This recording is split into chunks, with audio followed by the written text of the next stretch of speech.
आज हामी यस भिडियो मार्फत डिप्लोमेसी अथवा कूटनीतिको विषयमा जानकारी लिनेछौँ। आखिर के हो त कूटनीति? कूटनीति विदेश नीतिको एक उपकरण हो अथवा कूटनीति एक त्यस्तो कला हो जसको माध्यमबाट प्रत्येक देशले आफ्नो राष्ट्रहित एवं उद्देश्य प्राप्त गर्दछ, जसलाई विदेशी सम्बन्ध सञ्चालन गर्ने एक गुप्त चालको रूपमा पनि परिभाषित गर्ने गरिन्छ। कूटनीति व्यक्ति बीच, समुदाय बीच पनि अपनाउने गरिन्छ, तर कूटनीतिको महत्त्व एकदमै बृहत्तर हुने भएकोले यसलाई विशेष गरी एक देशले अर्को देशसँग अपनाउने नीतिको बारेमा व्याख्या गर्ने गरिन्छ। एक देशले अर्को देशसँग वार्ताको माध्यमद्वारा सम्बन्ध विस्तार गरिरहँदा जब उसैको चौतर्फी फाइदाको बारेमा कुरा गरिरहेको हुन्छ, तर उसको फाइदामै आफ्नो पनि त्यही बराबरको वा त्योभन्दा कैयौँ गुणा बढी फाइदा लुकेको हुन्छ भने त्यसलाई कूटनीति अथवा डिप्लोमेसी भन्ने गरिन्छ। विशेष गरी दुई देश बीचको चिसिएको सम्बन्धलाई सुदृढ गर्नको लागि कूटनीतिको अहम भूमिका रहने गर्दछ। देशमा रहेका असल कूटनीतिज्ञहरूले सम्भावित युद्धहरू समेत टार्ने गर्दछन्। हामी सबैलाई थाहा भएकै कुरा हो, जब दुई देश बीच युद्ध सुरु हुन्छ तब युद्ध कुनै एक देशले जित्ला त्यो अलग कुरा हो, तर आर्थिक तथा भौतिक क्षति दुवै देशले बराबरी भोग्नु पर्दछ अथवा युद्धले कसैलाई पनि फाइदा गर्दैन।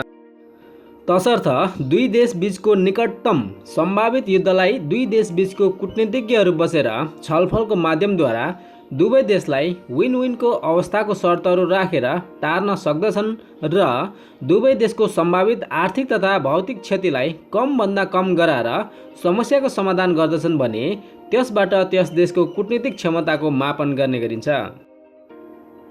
कूटनीति आफ्नो देशको राष्ट्रिय हित, आर्थिक एवं सामरिक हितलाई पूरा गर्नको लागि नभई नहुने नीति हो, जसको निमित्त सबै देशको आफ्नो कूटनीति हुने गर्दछ। सरल भाषामा भन्नुपर्दा एक देशले अर्को देशलाई आफ्नो मित्र बनाउने कलालाई कूटनीति भनिन्छ। कुन देशको कति मित्र राष्ट्रहरू छन् अथवा कुन देशको हित कतिवटा राष्ट्रहरूले सोच्दछन् त्यसले त्यस देशको कूटनीतिक क्षमताको मापन गर्दछ। तर संसारमा नेपाल मात्र एउटा यस्तो देश हो जसको न कुनै विदेश नीति छ न कुनै गतिलो कूटनीति। कूटनीतिज्ञहरू ती हुन् जसले कुनै पनि देशसँग वार्ता र सन्धि सम्झौता गर्दा वा सम्बन्ध विस्तार गर्दा विन विनको अवस्थामा शर्तहरू मन्जुरी गरेका हुन्छन्। नेपालको कोशी सम्झौता सन् 1954मा तत्कालीन प्रधानमन्त्री मातृका प्रसाद कोइरालाको कार्यकालमा 149 वर्षको लागि भएको छ, जसले नेपालको हजारौं बिघा जमिनलाई डुबान गर्ने गरेको पाइन्छ। विगतमा नेपालले र नेपाली जनताले 6 महिना लामो नाकाबन्दी छिमेकी देशहरूबाट बेहोर्नु परेको थियो।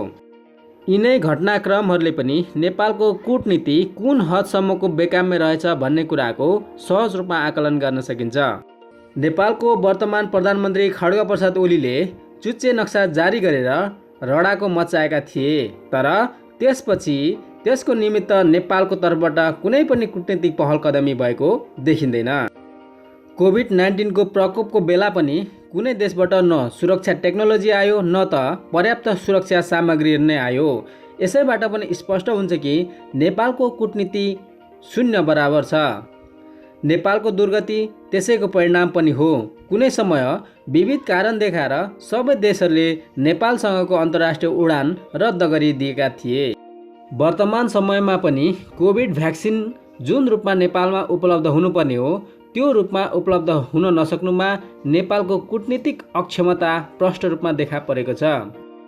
अब लागौँ कूटनीति अपनाइने केही तरिकाहरूको बारेमा। पहिलो रहेको छ सरकारले सरकारसँग अपनाउने व्यवहार। कुनै पनि एक देशको सरकारले अर्को देशको सरकारसँग अपनाउने असल व्यवहारले पनि दुई देश बीचको सम्बन्धलाई अझ बढी प्रगाढ बनाउँदछ। उदाहरणको लागि चाइना र रसियाको सम्बन्धलाई हेर्न सकिन्छ। अर्को रहेको छ आर्थिक सहयोग दिएर। जब कुनै पनि देश प्रकृति प्रकोपको कारण आर्थिक सङ्कटमा फसेको हुन्छ तब त्यस देशलाई आर्थिक सहयोग प्रदान गरेर मित्रता बढाउन सकिन्छ वा आफ्नो पक्षमा पार्न सकिन्छ। अर्को रहेको छ लालच देखाएर।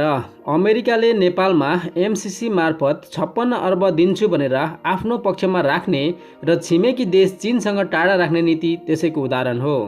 अर्को रहेको छ शक्तिको प्रभाव देखाएर। शक्ति भन्नाले सैन्य शक्ति मात्र नभएर व्यापारको शक्ति, टेक्नोलोजीको शक्ति देखाएर पनि कुनै देशलाई आफ्नो पक्षमा पार्न सकिन्छ। अर्को रहेको छ डर देखाएर। कुनै शक्तिशाली देशले आफ्नो विपक्षमा रहेको देशलाई समुद्रमा डुबाइदिने, खरानी बनाइदिने वा नाकाबन्दी लगाइदिने डर देखाएर पनि आफ्नो पक्षमा पार्दछ। केही वर्ष अघि कतारमाथि त्यही भएको थियो।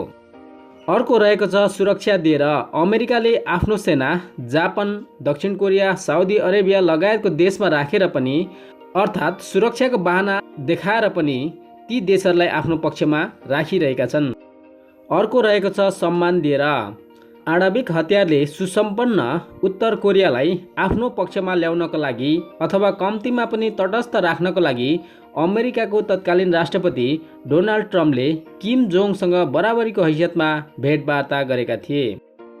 यी त थिए कूटनीति अपनाइने तरिकाहरू।